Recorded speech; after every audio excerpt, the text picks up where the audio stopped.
आप सब लोगों को मेरा प्रणाम। इनसाइट के जो डेली करंट अफेयर हम लोग डिस्कस करते हैं, आज हम लोग 25 अगस्त के करंट अफेयर्स डिस्कस करेंगे। प्रीलिम स्पेसिफिक ही मैंने आप लोगों को बता रखा है कि एक अलग से सीरीज़ आएगी, वो भी स्टार्ट होने वाली है।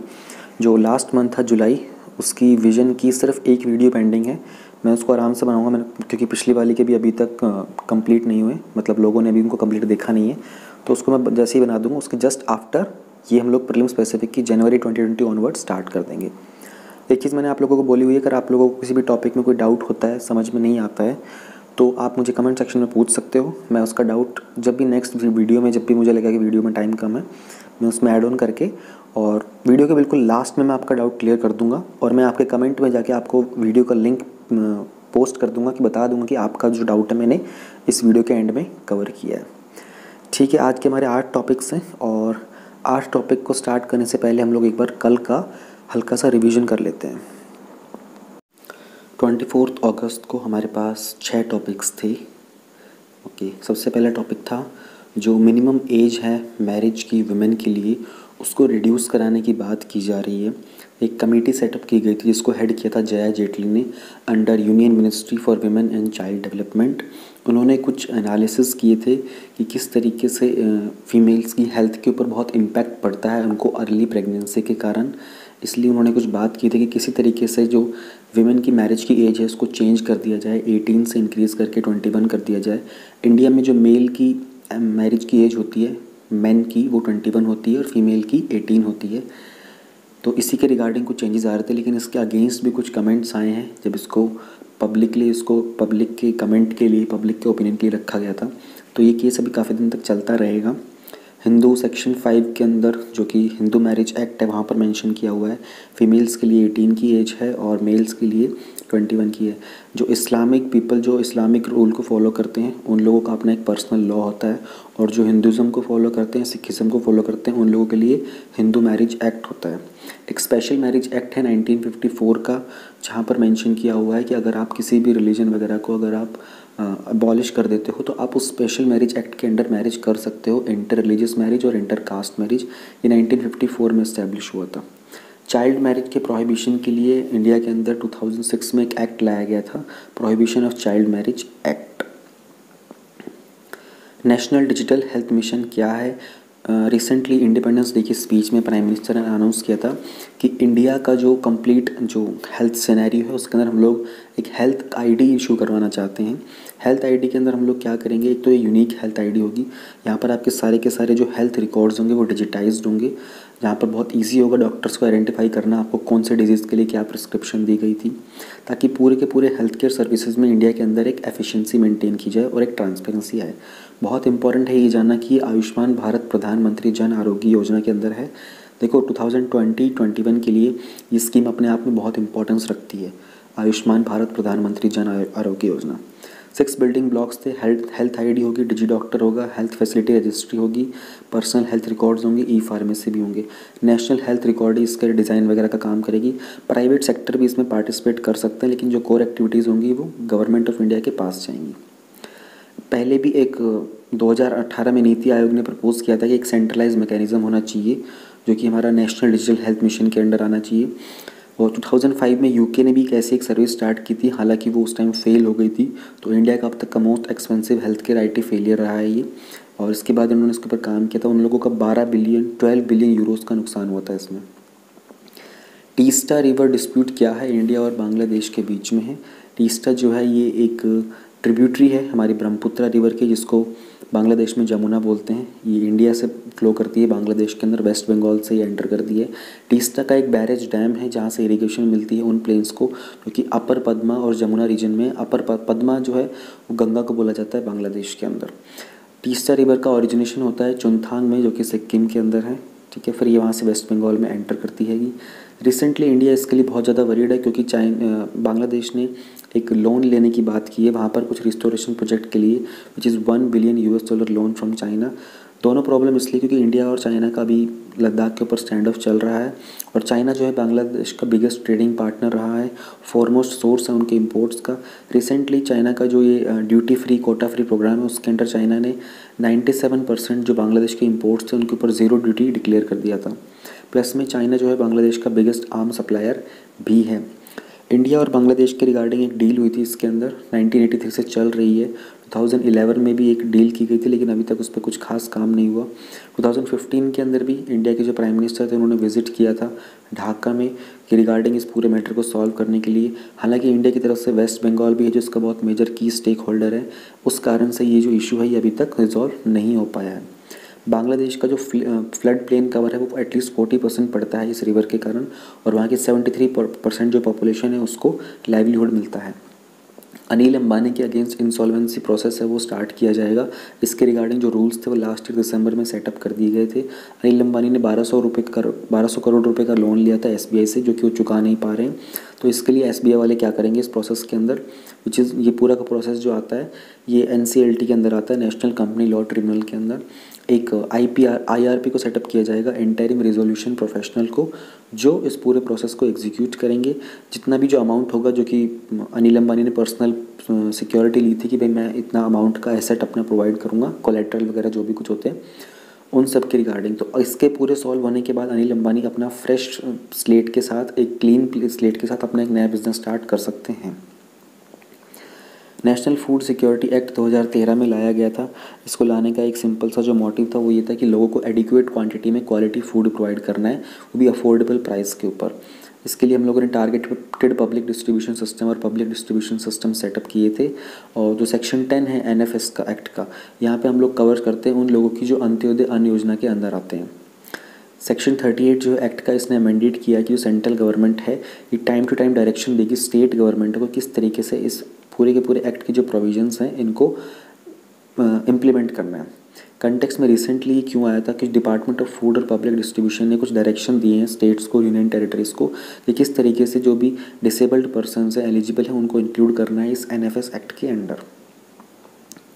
एनएफएस एक्ट के बहुत सारे बेनिफिट्स हैं, अपने आप में बहुत मेजर एक्ट रहा है, पहले भी ये एग्ज़ाम में आ चुका है, ठीक है। तो इसके रिगार्डिंग आपको मालूम होना ही चाहिए, और भी कुछ नहीं तो इंटरव्यू के रिगार्डिंग मालूम होना चाहिए। देखो कोई एक्ट या फिर कोई ऐसा टॉपिक जो पहले प्रीवियस एग्जाम्स में आ चुका है उसका मतलब ये नहीं कि आपको उसके बारे में पता नहीं होना चाहिए, क्योंकि वो ऐसे टॉपिक्स होते हैं जो एक लॉन्ग टर्म, जैसे स्पेशली जो नेशनल लेवल के हैं। जैसे हम लोगों ने आज नेशनल हेल्थ डिजिट मिशन पढ़ा, नेशनल का ये फूड सिक्योरिटी एक्ट पढ़ा।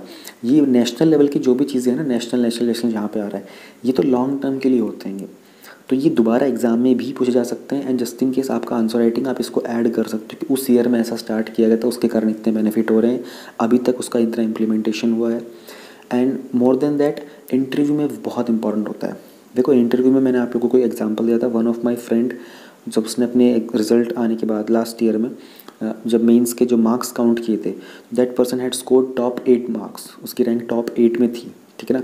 बट उसका इंटरव्यू के अंदर परफॉर्मेंस इतना अच्छा नहीं रहा था, द पर्सन कुडंट परफॉर्म, उसकी जो रैंक थी वो बियॉन्ड 150 चली गई थी, ओनली बिकॉज ऑफ इंटरव्यू के मार्क्स।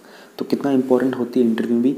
इंटरव्यू में आपको बहुत कुछ नहीं जानना है, लेकिन इतना तो बेसिक नॉलेज तो होनी ही चाहिए। देखो आपने मेंस क्लियर किया है तो उनको पता है कि तुम्हारी कुछ तो नॉलेज होगी, इसलिए उसके अकॉर्डिंगली ही पूछते हैं, ठीक है। तो इतना बेसिक आइडिया रखो, एक्चुअल में टेक्निकल डिटेल नहीं चाहिए, लेकिन बेसिक आइडिया होना चाहिए हर एक एक्ट का।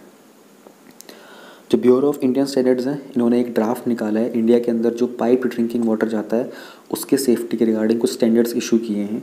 पब्लिक जो drinking water supply services selection committee के द्वारा ये ड्राफ्ट प्रिपेयर किया गया था, किस तरीके से वाटर जाना चाहिए, कि क्या उसका स्टैंडर्ड होना चाहिए, क्या गाइडलाइंस होगी इसको वाटर को मैनेज करने के लिए, लीकेज वगैरह को कैसे मैनेज करेंगे, वाटर का ट्रीटमेंट प्लान को कैसे करेंगे, और प्लस में कहाँ कहाँ पर इसकी मॉनिटरिंग होनी चाहिए। ये सारे हमारे टॉपिक्स थे।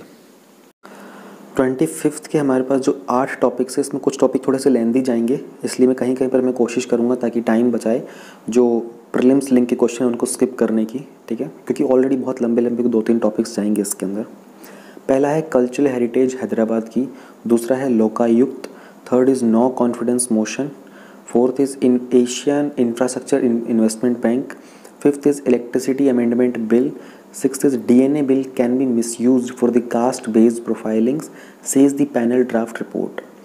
Glanders and Google Pay violation, High Court seeks reply from the government RBI.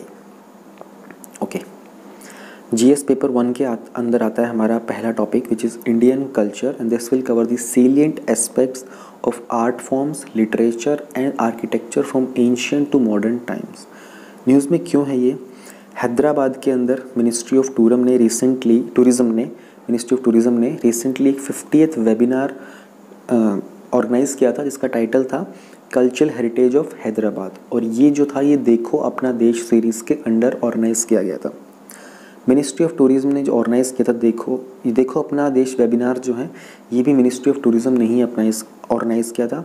इसका ऑब्जेक्टिव था लोगों के प्रति लोगों के अंदर अवेयरनेस क्रिएट करना और जो बहुत सारी टूरिज़्म डेस्टिनेशंस हैं उनको प्रमोट करना। इसके अंदर ऐसी डेस्टिनेशंस थी जो बिल्कुल लेसर नोन है, प्लस में कुछ पॉपुलर डेस्टिनेशंस थी उनके बारे में लेसर नोन फैक्ट्स थे, उनको प्रमोट करना। जो स्पिरिट है हमारी एक भारत श्रेष्ठ भारत की, इसको प्रमोट करता है। एक भारत श्रेष्ठ भारत प्रधानमंत्री नरेंद्र मोदी जी ने 2015 में लॉन्च किया था। कुछ इंपॉर्टेंट फैक्ट्स हैं जो मेंशन किए गए हैं पीआईबी के आर्टिकल में, जो बहुत इंपॉर्टेंट है आपके प्रीलिम्स के लिए और मेंस के लिए। ठीक है, देख लेते हैं वो क्या फैक्ट्स हैं पीआईबी के। हैदराबाद को पॉपुलरली सिटी ऑफ पर्ल्स बोला जाता है और सिटी ऑफ निज़ाम्स भी। ठीक है, हमारी बहुत ही वाइब्रेंट हिस्टोरिकल लीगेसी का एक सेंटर रहा है ये, जब से इसका इंसेप्शन किया गया था कुतुब शाही डायनेस्टी के द्वारा। मोहम्मद कुली कुतुब शाह जिन्होंने एस्टेब्लिश किया था हैदराबाद को 1591 के अंदर और एक्सटेंड किया था इसकी कैपिटल को फोर्टिफाइड गोलकोंडा के बियॉन्ड। 1687 के अंदर इस सिटी को एनेक्स किया गया था मुगल्स के द्वारा। 1724 में मुगल के जो गवर्नर थे निज़ाम असफ़ जाह वन, उन्होंने डिक्लेयर की थी अपनी सोवर्निटी और उन्होंने स्टार्टिंग की थी असफ़ जाही डायनेस्टी की, जिसको हम बोलते हैं निज़ाम्स। हैदराबाद जो है एक इम्पेरियल कैपिटल है असफ़ जाहीज़ का 1769 से लेकर 1948 तक। उसके बाद ये इंडियन रिपब्लिक के अंडर आ गया था। कुछ इंपॉर्टेंट कल्चरल साइट्स हैं हैदराबाद की जो कि सेशन में हाईलाइट की गई थी, जो हमारा 50th वेबिनार हुआ था उसमें हाईलाइट किया गया था। गोलकोंडा फोर्ट जो हैदराबाद का, इसको बिल्ड किया था काकतीय डायनेस्टी ने 13th सेंचुरी के अंदर। जो चौमहला पैलेस है, एक बार ये असफ़ जाह डायनेस्टी की सीट हुआ करता था किसी टाइम के अंदर। इसको UNESCO Asia Pacific heritage merit award मिला है कल्चरल हेरिटेज कंजर्वेशन के अंडर। चौमहला पैलेस को बनाया था निज़ाम सल्बत जंग ने, ये आपको नाम याद होना चाहिए, निज़ाम सल्बत जंग ने बनाया था इस पैलेस को।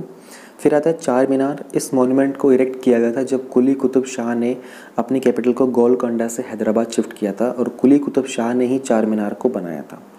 मक्का मस्जिद की बात करें, इसको कंप्लीट किया गया था औरंगज़ेब के द्वारा 1693 के अंदर। यहाँ पर जो ईंटें लगाई गई थी उनको ऐसा माना जाता है कि उनको मक्का से लाया गया था, इसलिए इसका नाम मक्का मस्जिद पड़ा था। अभी सवाल बहुत ही कॉमन सा है लेकिन फिर भी मैं आप लोगों से पूछना चाहूँगा कि मुझे ये बताइए कि मक्का कहाँ पर है। ऑल्दो बहुत ही ईजी क्वेश्चन है लेकिन लोगों को इसमें भी कन्फ्यूजन रहता है। फिर हमारे पास है वारंगल फोर्ट। ये फोर्ट है एग्जिस्ट करता है 12th सेंचुरी से और ये कैपिटल हुआ करता था काकतीय डायनेस्टी के। देखो अपना देश सीरीज़ को ऑर्गेनाइज़ किया मिनिस्ट्री ऑफ टूरिज़्म ने। एक भारत श्रेष्ठ भारत स्कीम 31 अक्टूबर 2015 को ये स्टार्ट की गई थी। 140th एनिवर्सरी थी जो सरदार वल्लभ भाई पटेल की, और इसके बारे में प्राइम मिनिस्टर ने कहा था कि इंडिया के अंदर किस तरीके से हम लोग कल्चर, ट्रेडिशन, रिचुअल और हमारे फेस्टिवल्स वगैरह होते हैं, हर एक चीज़ को, टूरिज़्म वगैरह को, इन सबको प्रमोट कैसे करेंगे, कैसे इन सब चीज़ों को हम लोग एक्सपेंड करेंगे ताकि वर्ल्ड वाइड इसके कारण अवेयरनेस हो, हमारी हेरिटेज साइट्स का जो काउंट है वो बढ़ जाए।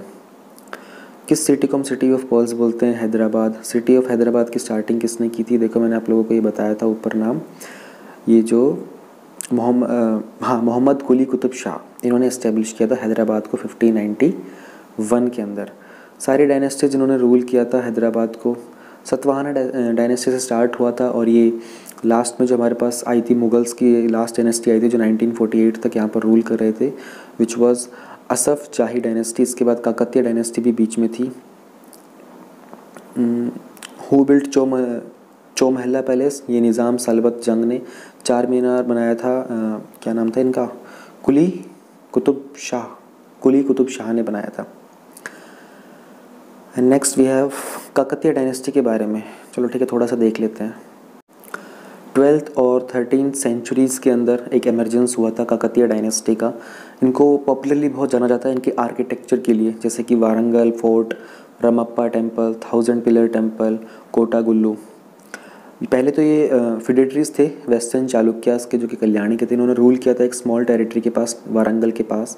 एक रूलर थे इस डायनेस्टी के जिनका नाम जो प्रोला II थे। उन्होंने एक्सटेंड किया था अपने इस एक्सटेंशन को साउथ की तरफ और अपने इंडिपेंडेंस को डिक्लेयर किया था। उनके सक्सेसर थे रुद्र, जिन्होंने पुश किया था कि इस किंगडम को ईस्ट की तरफ, यानी कि गोदावरी डेल्टा की तरफ। उन्होंने बनाया था वारंगल फोर्ट, जो कि उनका सेकंड कैपिटल था, और फिर वहाँ पर इन्वेजन्स हुआ था सेवोना यादवास का, देवगिरी के जो थे। अगले जो रूलर थे महादेव, उन्होंने एक्सटेंड किया था इस किंगडम को कोस्टल एरिया की तरफ। गणपति देव ने सक्सीड किया था इसको 1199 के अंदर।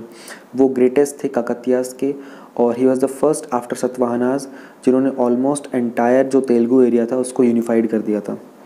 गणपति ने जो वेलंती चोलास का रूल था उसको एंड किया था 1210 के अंदर, और फिर अपने एम्पायर को अनकापल्ले के अंदर नॉर्थ साइड में और एक्सटेंड कर दिया था। अंडर जीएस पेपर 2 हमारा नेक्स्ट टॉपिक आता है लोकायुक्त। टॉपिक आता है appointment to the various constitutional post, power, function and the responsibilities of various constitutional bodies. Context क्या है? सुप्रीम कोर्ट ने एक नोटिस इशू किया है, उनको एक जो प्ली फाइल की गई थी स्टेट ऑफ नागालैंड के द्वारा कि लोकायुक्त के रिगार्डिंग कि इनकी जो पावर्स हैं, इनके जो फंक्शंस हैं, ठीक है, इनको ट्रांसफ़र कर दिया जाए एक उप लोकायुक्त के ऊपर। इशू क्या था? ये जो पिटिशन है स्टेट के द्वारा आस्क द कोर्ट कि वो मतलब स्टेट ने, जो स्टेट ऑफ नागालैंड है, इन्होंने कहा है, कोर्ट से बोला है कि आप अपनी आर्टिकल 142 जो आपके कॉन्स्टिट्यूशन में उसकी पावर को यूज़ कीजिए ताकि इंस्टीट्यूशनल इंटीग्रिटी जो है लोकायुक्त की उसको सेफ गार्ड किया जाए, उसको प्रिजर्व किया जाए, और कोई फिट, प्रॉपर और कॉम्पिटेंट पर्सन हो वो ही इस लोकायुक्त के ऑफिस को ऑक्यूपाई करेगा। थोड़ा सा लेंदी रहेगा ये वाला टॉपिक, ध्यान से सुनना, और काफ़ी इंपॉर्टेंट रहा है। बस इतना हिंट दे देता हूँ कि 2011 में जो आप लोगों को एंटी करप्शन मूवमेंट सुनने को मिला था, जहाँ से अन्ना हज़ारे लाइमलाइट में आए थे, जहाँ से अरविंद केजरीवाल लाइमलाइट में आए थे, ये टॉपिक उससे कहीं ना कहीं कनेक्टेड है। लोकायुक्त क्या होता है? एक एंटी करप्शन अथॉरिटी होता है, उसी का नाम बोलते हैं ऑम्बड्समैन। देखो ये एक गवर्नेंस में यूज़ होने वाला वर्ड है ऑम्बड्समैन, ठीक है। ऐसे शब्दों को इग्नोर मत करना, ये चीज़ें तुम लोग अभी बेशक इग्नोर कर दोगे, लेकिन ये लाइफ टाइम काम आने वाली चीज़ें हैं, तो ये तो आपकी अपनी वोकैबुलरी में स्लिप हो जाने चाहिए। बेसिकली एक ऑफिशियल होता है लोकायुक्त, जिसको एक पोजीशन का नाम है लोकायुक्त। जैसे कैग होता है ना, कैग एक पोजीशन होती है जो कि ऑडिटिंग करता है, उसी तरीके से लोकायुक्त एक पोजीशन होती है जिसको गवर्नमेंट अपॉइंट करती है। ये लोगों के जो पब्लिक का इंटरेस्ट होता है उसको रिप्रेजेंट करता है। काम क्या होता है? एक एंटी करप्शन अथॉरिटी होता है, यानी कि करप्शन के रिलेटेड जो भी मुद्दे होते हैं इनके बारे में काम करना, ठीक है। मोस्ट इंपॉर्टेंट जो इनकी पावर और फंक्शन की अगर हम बात करें, ये इन्वेस्टिगेट करता है जो भी एलिगेशंस होती हैं करप्शन के रिगार्डिंग या फिर माल एडमिनिस्ट्रेशन के रिगार्डिंग। पब्लिक सर्वेंट्स यानी कि सरकारी जो ऑफिसर्स होते हैं, जो कर्मचारी होते हैं ना, उनके ऊपर अगर कोई भी करप्शन का, भ्रष्टाचार का कोई आरोप होता है, ठीक है, या फिर तौर तरीके से उन्होंने अपना जो फंक्शन है उसको कैरी आउट नहीं किया होता है, उन सबको इन्वेस्टिगेट करना होता है। और इसका स्पीडी रिड्रेसल होता है, यानी कि जल्दी जल्दी इन प्रॉब्लम्स का, जो पब्लिक की जो शिकायतें होती हैं, इनका निवारण करना। जेनेसिस की बात करें, यानी कि शुरुआत कहाँ से हुई? जो एडमिनिस्ट्रेटिव रिफॉर्म्स कमीशन था, ये वाला पार्ट ना मैं यहाँ से मिस कर देता हूँ, ठीक है, मैं इसको आप लोगों को अलग से बताता हूँ, ठीक है। ये पूरा डिटेल में आएगा, वहाँ पर ये सारी की सारी चीज़ें जो हैं नीचे के क्वेश्चंस भी कवर हो जाएंगे, ये सब वहाँ पर रिपीट होगा, इसलिए मैं अलग से बताता हूँ उसको। लोकपाल और लोकायुक्त क्या होता है? ये एक्ट 2013 के अंदर आया था, ठीक है। यहाँ पर हम लोगों ने एस्टेब्लिशमेंट की थी लोकपाल फॉर द यूनियन और लोकायुक्त स्टेट्स के लिए। ध्यान देना दोनों शब्दों को, यूनियन सेंटर लेवल के ऊपर जो होता है उसको लोकपाल बोलते हैं, स्टेट लेवल के ऊपर जो होता है उसको लोकायुक्त बोलते हैं। अब ये जो इंस्टीट्यूशंस हैं, स्टैट्यूटरी बॉडीज़ हैं, ठीक है, इनका कोई कॉन्स्टिट्यूशनल स्टेटस नहीं है, यानी कि हमारे संविधान के अंदर ये पहले से स्थापित नहीं थे। हम लोगों ने एक एक्ट पास करके, स्टैट्यूटरी का मतलब क्या होता है? पार्लियामेंट में लेजिस्लेशन के अंदर एक एक्ट पास करके इस बॉडी को बनाया गया है। इनका फंक्शन क्या होता है? ऑम्बड्समैन का मैंने आपको समझा दिया है। ऑम्बड्समैन मतलब वही जो पब्लिक इंटरेस्ट के लिए लोगों की शिकायतों का निवारण करता है, और स्पेशली करप्शन वगैरह के रिगार्डिंग, ठीक है। ऐसे इंस्टीट्यूशन की ज़रूरत क्यों है? बहुत इंपॉर्टेंट है, इसके ऊपर पूरा का पूरा एक मेंस का क्वेश्चन बन सकता है इस लाइन के ऊपर। माल एडमिनिस्ट्रेशन जो हो रहा था वो एक टर्माइट की तरह होता है, कीड़े की तरह होता है, जो पूरी की पूरी नेशन की फाउंडेशन को ख़राब कर देता है, प्लस में जो भी एडमिनिस्ट्रेशन के जो टास्क होते हैं उन सबको हिंडर करता है, उसमें रुकावट डालता है। और करप्शन इस सारी की सारी प्रॉब्लम की जड़ है। मोस्टली जो एंटी करप्शन एजेंसीज़ हैं वो हार्डली ही इंडिपेंडेंट होती हैं। इवन सुप्रीम कोर्ट ने भी टर्म किया था सीबीआई को कि वो एक केज्ड पैरट है, ठीक है, और अपने मास्टर्स की वॉइस ही सुनता है। बहुत सारी जो एजेंसीज़ हैं वो सिर्फ एक एडवाइजरी बॉडीज़ हैं, इनके पास कोई इफेक्टिव पावर्स नहीं होती हैं, और जो इनकी एडवाइस भी होती है उसको भी रेयरली ही फॉलो किया जाता है। प्लस में एक प्रॉब्लम है हमारे इंटरनल ट्रांसपेरेंसी और अकाउंटेबिलिटी के साथ। मोर ओवर हमारे पास कोई भी सेपरेट और इफेक्टिव मैनेजमेंट नहीं है जो इन एजेंसीज़ के ऊपर चेक रख सके, इनके ऊपर नज़र रख सके। इसी कॉन्टेक्स्ट के अंदर एक इंडिपेंडेंट इंस्टीट्यूशन है जो कि लोकपाल का एक बहुत ही लैंडमार्क मूव है हमारी इंडियन पॉलिटी की हिस्ट्री के अंदर, जिन्होंने एक सॉल्यूशन प्रोवाइड किया है। ये जो never ending menace of corruption है, मेनेस का मतलब होता है खतरा, एक थ्रेट, इसको एंड करने के लिए एक सॉल्यूशन हमारे पास आया है लोकायुक्त का, लोकपाल का। बैकग्राउंड की बात करें, शुरुआत कहाँ से हुई थी, बहुत इंपॉर्टेंट है जानना, ये आपके लिए अच्छा टॉपिक है। 1809 के अंदर 1809 में जो इंस्टीट्यूशन था ओम्बड्समैन का, इसको इनोग्रेट किया गया था ऑफिशियली स्वीडन के अंदर। देखो 1809 बहुत पहले की बात है। 20th सेंचुरी के अंदर ओम्बड्समैन एक इंस्टीट्यूशन है, इसको डेवलप किया गया था और ये बहुत सिग्निफिकेंटली, यानी सिग्निफिकेंट वर्ड का मतलब इंपॉर्टेंट होता है, सेकेंड वर्ल्ड वॉर के बाद ही ज़्यादा इंपॉर्टेंटली ग्रो कर रहा था। न्यूजीलैंड और नॉर्वे ने अडॉप्ट किया था इस सिस्टम को 1962 के अंदर, ठीक है।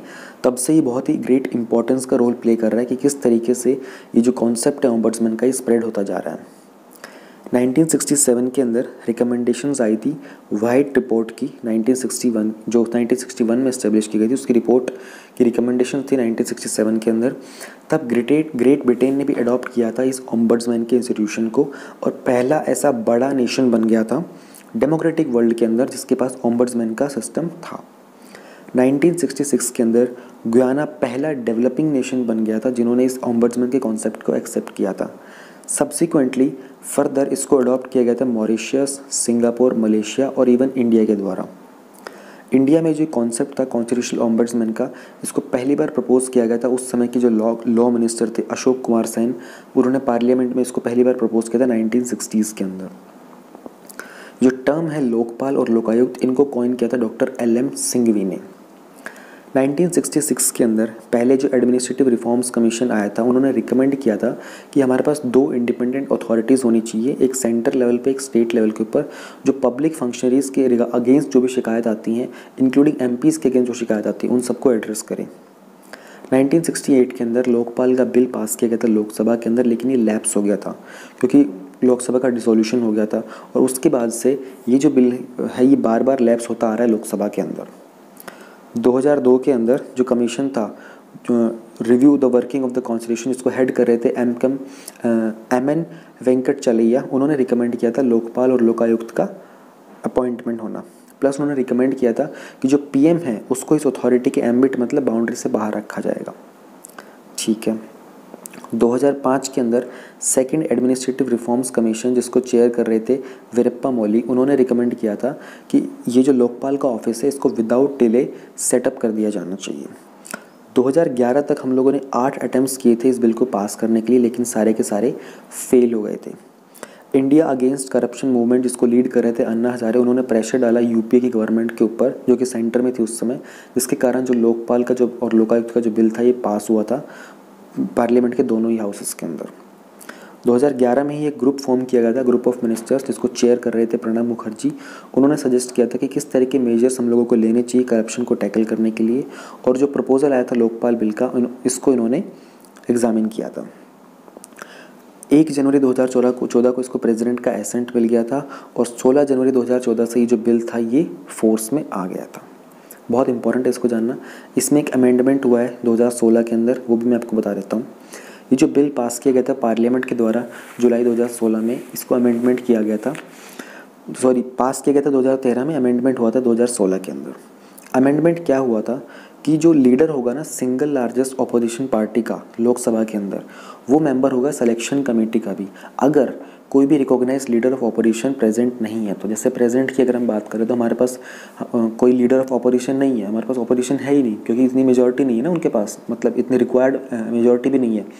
तो ऐसे केस में उन्होंने कहा था कि जो भी पार्टीज ऑपोजिशन साइड में है उसके जो उसमें जो सबसे हाईएस्ट है उसका जो लीडर होगा उसको भी सिलेक्शन कमेटी में ऐड किया जाएगा।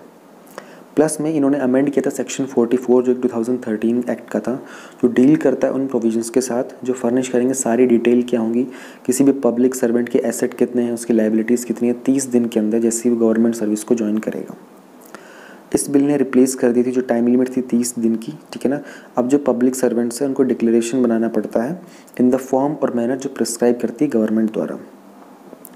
प्लस में इन्होंने एक्सटेंशन दिया था, टाइम दिया था ट्रस्टीज़ वगैरह को, बोर्ड मेंबर्स को, कि अपने एसेट्स वगैरह डिक्लेयर करेंगे, उनके स्पाउसेस के भी इन केस में अगर उनको गवर्नमेंट फंड्स मिल रहे होते हैं 1 करोड़ से ज़्यादा के। इसके बारे में अगर मैं एलिजिबिलिटी की बात करूं तो एक रिटायर्ड हाई कोर्ट के जज जो होते हैं ठीक है, वो एलिजिबल हो सकते हैं कि वो एक लोकपाल या लोकायुक्त बन सकते हैं। इम्पॉर्टेंट टॉपिक है, न्यूज़ में कभी ना कभी चलता ही रहता है और अन्ना हजारे मूवमेंट के रिगार्डिंग काफ़ी मेजर था। एग्जाम्स में आ चुका है इसके रिगार्डिंग कुछ ना कुछ क्वेश्चंस और आते रहते हैं डिफरेंट चीज़ों के, तो आपको मालूम होना चाहिए। स्ट्रक्चर भी देख लेते हैं लोकपाल का। पहली बात तो ये कि मल्टी मेंबर बॉडी होती है, इसके अंदर एक चेयरपर्सन होते हैं और मैक्सिमम 8 मेंबर्स हो सकते हैं। चेयरपर्सन जो होते हैं या तो former chief justice of India होते हैं या फिर फॉर्मर जज होते हैं सुप्रीम कोर्ट के, और एक एमिनेंट पर्सन होते हैं जिनके पास एक इंटीग्रिटी होती है, आउटस्टैंडिंग एबिलिटी होती है, स्पेशल नॉलेज होती है या फिर एक्सपर्टीज़ होती है एटलीस्ट 25 साल की, किसी भी तरह के एंटी करप्शन पॉलिसी के मैटर के अंदर, पब्लिक एडमिनिस्ट्रेशन के अंदर, विजिलेंस के अंदर या फिर फाइनेंस इंक्लूडिंग इसमें इंश्योरेंस या बैंकिंग का काम किया होता है। जो मैक्सिमम 8 मेंबर्स होते हैं उसमें आधे जो होते हैं जुडिशियल मेंबर्स होते हैं, मिनिमम 50% होते हैं मेंबर्स, ये होते हैं SC ST OBC और माइनॉरिटी और वुमेन की तरफ से। जुडिशियल मेंबर जो होते हैं लोकपाल के, आइदर ये फॉर्मर जज होते हैं सुप्रीम कोर्ट के या फिर फॉर्मर चीफ जस्टिस होते हैं हाई कोर्ट के। अच्छा सॉरी, मैंने ऊपर गलत बोल दिया था, चीफ जस्टिस, मैंने हाई कोर्ट के जज बोल दिया था ना, वो स्लिप ऑफ टंग हो गया। चीफ जस्टिस होने चाहिए बाकी जो जुडिशियल मेंबर होते हैं हाई कोर्ट के, ठीक है।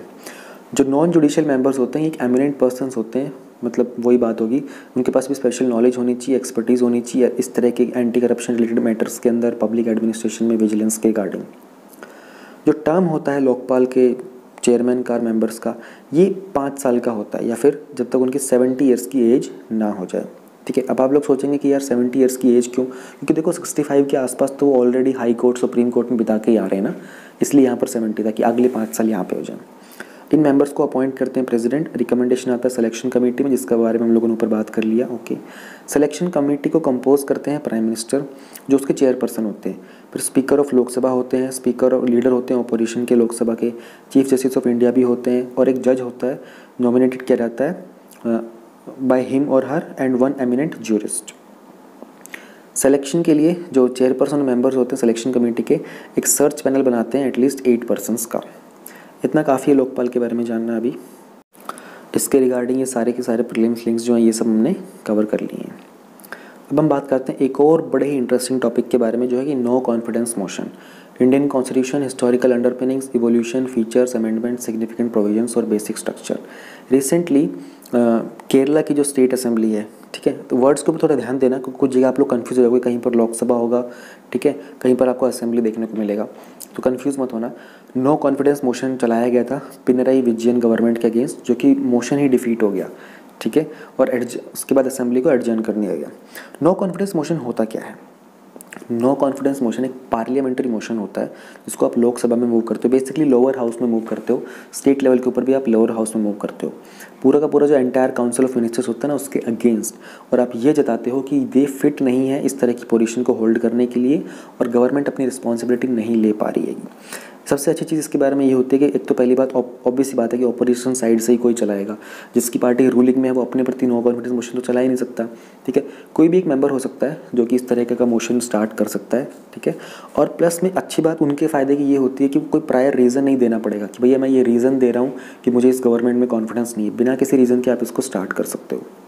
प्रोसीजर क्या होता है जब एक मोशन होता है नो कॉन्फिडेंस का गवर्नमेंट के अगेंस्ट इंट्रोड्यूस किया जाता है? पहली बात तो ये सिर्फ लोकसभा के अंडर इंट्रोड्यूस किया जाएगा, जो उसके रूल होते हैं 198 के, स्टेट लेवल के ऊपर ये लोअर हाउस के अंदर होता है, ठीक है। तो कंफ्यूज मत होना कि सिर्फ लोकसभा की बात कर दी है, राज्यसभा के अंदर इंट्रोड्यूस नहीं किया जा सकता। अब ये रूल 198 क्या होता है? ये लोकसभा के जो रूल्स और प्रोसीजर्स होते हैं ना ये होते हैं। ये कॉन्स्टिट्यूशन ऑफ इंडिया ने कहीं पर मेंशन नहीं किया है किसी भी तरीके के कॉन्फिडेंस या फिर नो कॉन्फिडेंस ऑन मोशन का।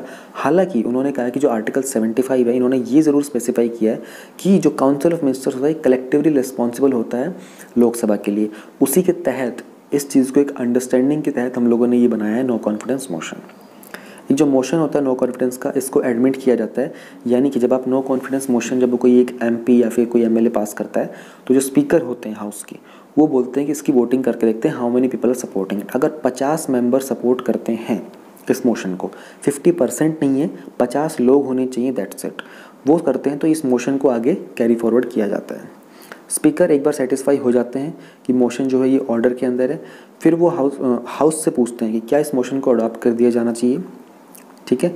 अगर मोशन पास होता है तो गवर्नमेंट को बाउंड होता है, government is bound to vacate the office, यानी कि अगर ये पूरा का पूरा मोशन पास होता है फिर क्या होता है कि गवर्नमेंट जो रूलिंग होती है उनको प्रूव करनी पड़ती है अपनी मेजॉरिटी कि हाँ हम लोग मेजॉरिटी में हैं या नहीं है। अगर वो मेजॉरिटी प्रूव कर देते हैं तो ऑब्वियस सी बात है कि वो लोग रूल करते रहेंगे। अगर वो मेजॉरिटी प्रूव नहीं कर पाते तो उनको ऑफिस को वैकेट करना पड़ता है और इसको मेजॉरिटी ऑफ वोट चाहिए होते हैं पास होने के लिए। अच्छा, वोटिंग कैसे हो सकती है? वोटिंग तो कई तरीके से हो सकती है, ठीक है। बैलेट वोटिंग भी हो सकती है या फिर स्टैंडिंग वोटिंग्स भी हो सकती है, ठीक है। इस तरह की कई तरह की वोटिंग्स होती हैं। कोई भी अगर इंडिविजुअल उस टाइम पर अगर वोटिंग नहीं करता है, ठीक है ना, तो उन मेंबर्स को ओवरऑल स्ट्रेंथ से आउट काउंट कर लिया जाता है और जो भी हाउस में प्रेजेंट होते हैं उसके अकॉर्डिंग फिर मेजॉरिटी को देखा जाता है। नो कॉन्फिडेंस मोशन कौन होता है? Who can move it? Procedure, Rajya Sabha में no, majority needed, article 75। We have discussed all these topics. छोटा था लेकिन इंटरेस्टिंग बड़ा है और इंपॉर्टेंट है आपके स्टैटिक पार्ट को लेकर। थोड़ा कन्फ्यूजन लोगों को हो सकता है कि यहाँ पर तो केरला असेंबली की बात की गई है, नीचे बात करें कि सिर्फ और सिर्फ लोकसभा के अंदर कर सकते हैं। तो इन बातों को मैंने आपको बता दिया है, ध्यान जरूर रखना है इस चीज़ का। नेक्स्ट टॉपिक है हमारा Asian infrastructure investment bank, AIIB। ये आता है हमारे इंपॉर्टेंट इंटरनेशनल इंस्टीट्यूशंस के अंदर, एजेंसीज और उनका फोरा, structure, mandate. Government of India, government of Maharashtra, Mumbai railway Vikas corporation और जो एशिया इंफ्रास्ट्रक्चर इन्वेस्टमेंट बैंक है, इन्होंने एक लोन एग्रीमेंट साइन किया है। उस एग्रीमेंट का अमाउंट है $500 million. Mumbai urban transport project है, ताकि उस पूरे के पूरे ट्रांसपोर्ट प्रोजेक्ट की नेटवर्क कैपेसिटी को इम्प्रूव करें, वहाँ की सर्विस क्वालिटी के ऊपर काम किया जाए, प्लस में पूरे के पूरे सब अर्बन रेलवे सिस्टम के अंदर जो सेफ्टी मेजर्स हैं उनके ऊपर काम किया जाए। ये तो सिर्फ इतना था कि क्या हो रहा है। हमारे लिए इम्पोर्टेंट है कि AIIB क्या है। AIIB एक मल्टीलेटरल डेवलपमेंट बैंक है। इसका मिशन है कि एशिया के अंदर सोशल और इकोनॉमिक आउटकम्स को इम्प्रूव करना। हेडक्वार्टर बीजिंग में है, 2016 से इसके ऑपरेशन स्टार्ट हुए थे और इसके ये बहुत ओपन है और इंक्लूसिव है मल्टीलेटरल फाइनेंशियल इंस्टीट्यूशन के।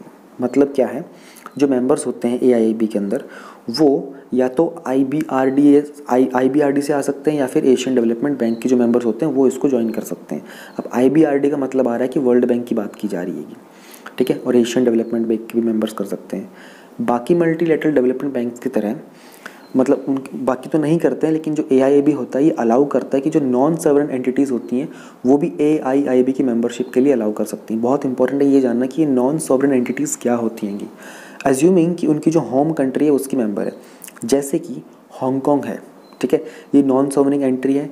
ग्रीनलैंड है, ये डेनमार्क की नॉन सॉवरिंग एंट्री है। अगर डेनमार्क और चाइना अगर इसके AIIB के पार्ट हैं तो इनकी जो non sovereign entry which is Hong Kong और डेनमार्क की जो ग्रीनलैंड है ये भी AIIB का पार्ट मेंबरशिप ले सकती हैं।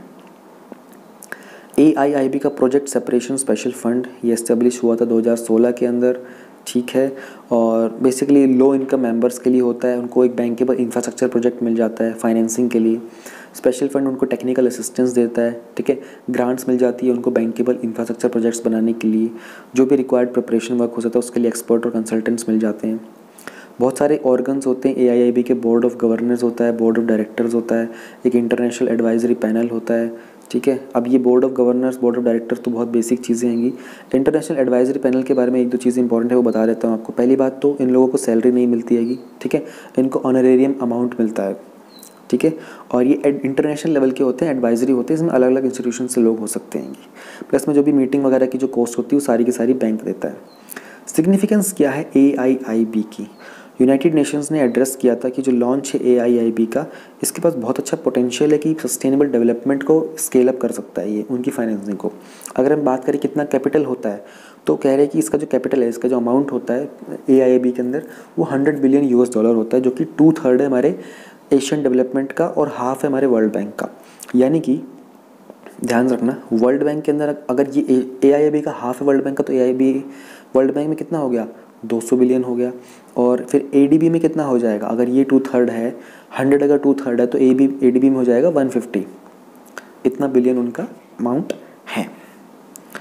AIIB versus ADB versus World Bank extremely lengthy है, I will skip this. Members of AIIB मैंने बता दिया है। Top share holders, voting powers क्या होती हैं, ये बोर्ड ऑफ डायरेक्टर वगैरह के सब आती हैं अकॉर्डिंग मेंबरशिप क्या नहीं।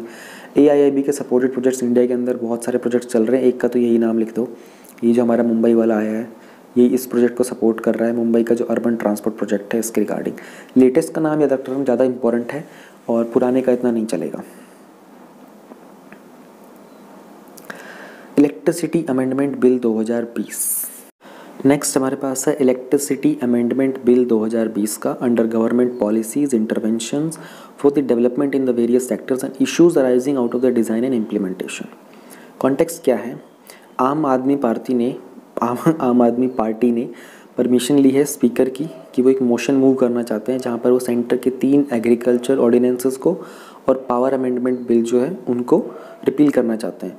ऑर्डिनेंसेस का मतलब क्या होता है? ऑर्डिनेंस का मतलब होता है कि जब आपका पार्लियामेंट सेशन में नहीं है या फिर असेंबली सेशन में नहीं है तो आप अपनी कैबिनेट से डिस्कस करके और प्रेसिडेंट से उस एक बिल को प्रोमलगेट कराते हो, यानी कि उसकी ऑफिशियल अनाउंसमेंट पास करा देते हो। हालांकि ये जो ऑर्डिनेंस होते हैं ये 6 मंथ्स का टेन्योर होता है इनका, ठीक है ना, क्योंकि 6 मंथ के अंदर तो पार्लियामेंट की मीटिंग होनी होती, पार्लियामेंट का वो क्या कहते हैं, पार्लियामेंट के सेशन होने ही होते हैं। उसके सेशन होने के बाद ये क्या करते हैं कि विदिन 6 वीक्स इनको ये जो ऑर्डिनेंस पास करवाए गए थे पहले, इनको बिल के फॉर्म में पास कराना पड़ता है। नहीं कराएंगे तो ये ऑटोमेटिकली रिपील हो जाएंगी। तो यहाँ पर आम आदमी पार्टी ने परमिशन ली कि इनकी सेंट्रल गवर्नमेंट के जो ऑर्डिनेंस आए हैं इनको हम दिल्ली में पास नहीं होने देता। ऐसा क्यों है कि आपने आर्ग्यू किया है कि ये जो लॉज हैं ये हमारे फेडरल स्ट्रक्चर के कॉन्ट्रैरी हैं, ठीक है, और जो स्टेट्स के जो राइट्स हैं उनको ऑब्स्ट्रक्ट करते हैं। इसमें से जो एग्रीकल्चर वाले हैं ये हम लोगों ने 4 अगस्त को डिस्कस कर लिए थे, मैंने भी 4 अगस्त को डिस्कस कर लिए थे, मैं भी इनको यहाँ पर डिस्कस नहीं करूँगा।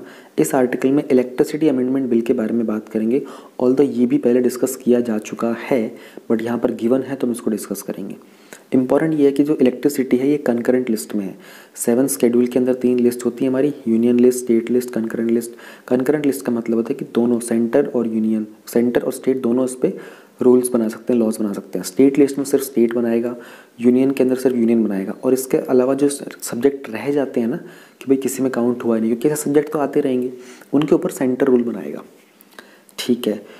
इश्यूज़ क्या है इसके अंदर? पहली बात तो यहाँ पे सब्सिडी, इस अमेंडमेंट के साथ जो इलेक्ट्रिसिटी अमेंडमेंट बिल आया उन्होंने कहा कि सब्सिडीज़ को एंड कर देंगे। सिंपल कहने का मतलब ये है कि उन्होंने कहा कि जो आपको टैरिफ पे करना पड़ेगा, जो भी आपका बिल आया पूरा पे करना पड़ेगा। जो आपको सब्सिडी दी जानी थी, जो उस बिल के ऊपर छूट दी जाती है स्टेट गवर्नमेंट के द्वारा, सेंटर के द्वारा, वो बाद में आपके अकाउंट में ट्रांसफ़र होगी, डायरेक्ट बैंक ट्रांसफ़र होगा, बेनिफिट ट्रांसफ़र होगा। यानी कि आपको पहले तो आपको पूरा अमाउंट देना ही पड़ेगा। मान लो आपका 1000 रुपये का बिल आया है, गवर्नमेंट बोलती है कि हम आपको 200 रुपये की सब्सिडी दे रहे हैं तो आपको सिर्फ 800 पे करना है। अब इन्होंने क्या बोल दिया कि नहीं, अब आप 800 मत करो, आप पहले पूरे के पूरे 1000 आप पूरा पेमेंट करो। जो 200 रुपये होंगे हम आपके 800 उसमें रख के आपके 200 रुपये अकाउंट में वापस ट्रांसफ़र कर देंगे। अब इसके कारण कुछ वरीज़ हैं स्टेट्स के अंदर, ठीक है। पहली बात तो उन्होंने कहा कि भाई सेंटर ने कंसल्ट तो किया नहीं स्टेट के साथ, एक तो हमारा कंकरेंट लिस्ट में था तो हमसे भी डिस्कस करना चाहिए ऐसी चीज़ें, आपने सीधा का सीधा ऑर्डिनेंस ही पास कर दिया। अब स्टेट्स वरीड इसलिए हैं क्योंकि उसके अंदर क्या होगा कि लोगों को बहुत बड़ा ह्यूज सम देना पड़ेगा इलेक्ट्रिसिटी चार्जेस का, और फिर उनको सपोर्ट जो है ना डीबीटी का, ये बाद में मिलेगा।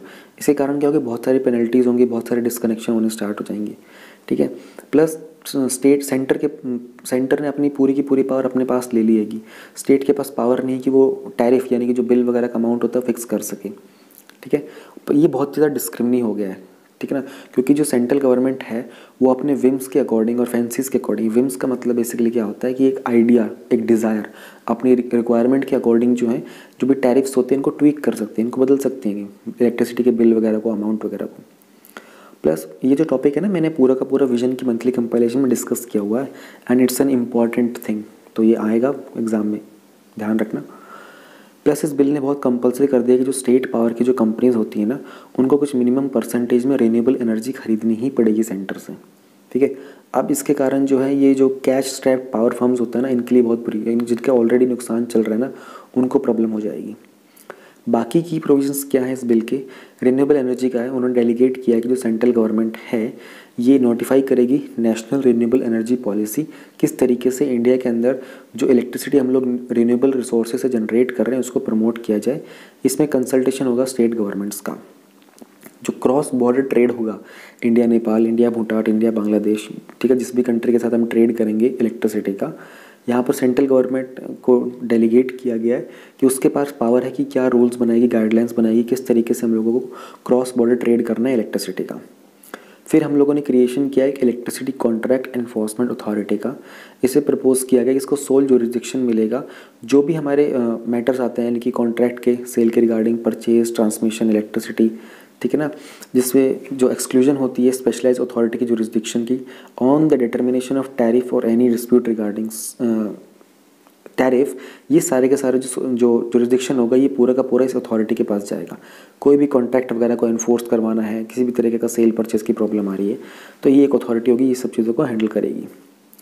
इंस्टा लिंक्स के अंदर ये सारे जो ऊपर के हैं ना, ये चीज़ें तो मैंने आपको जो 4 अगस्त वाला बताया था वहाँ पर आपको मिल जाएंगे।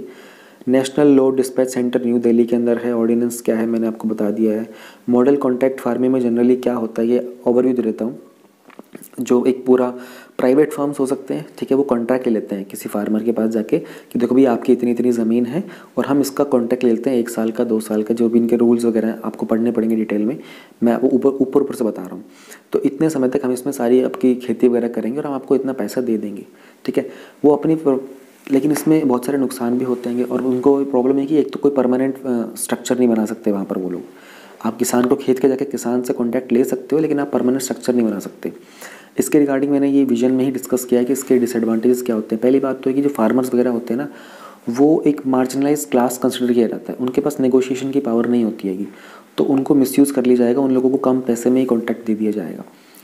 सेकेंड चीज़, जो प्राइवेट फार्म्स होते हैं ना वो अपने अकॉर्डिंग उसमें अंदर क्रॉप को ग्रो करेंगे, यानी कि जो मार्केट में रिक्वायरमेंट होगी, जिसके कारण क्या हो सकता है कि जो सॉइल की फर्टिलिटी होती है ना उसका नुकसान हो सकता है, ठीक है। प्लस में जो मार्केट के अंदर जो डिमांड और सप्लाई होती है ना वो फ्लक्चुएट हो सकती है। तो ये मॉडल कॉन्ट्रैक्ट फार्मिंग जो है ना ये बड़ी अच्छी चीज़ है, आपको ये जानना पड़ेगा कि गवर्नमेंट इसको कैसे रेगुलेट करती है, कब बनाता है, क्या कुछ प्रोविजंस है। मैंने आपको ऊपर से एक हाईलाइट दे दिया इसका भी।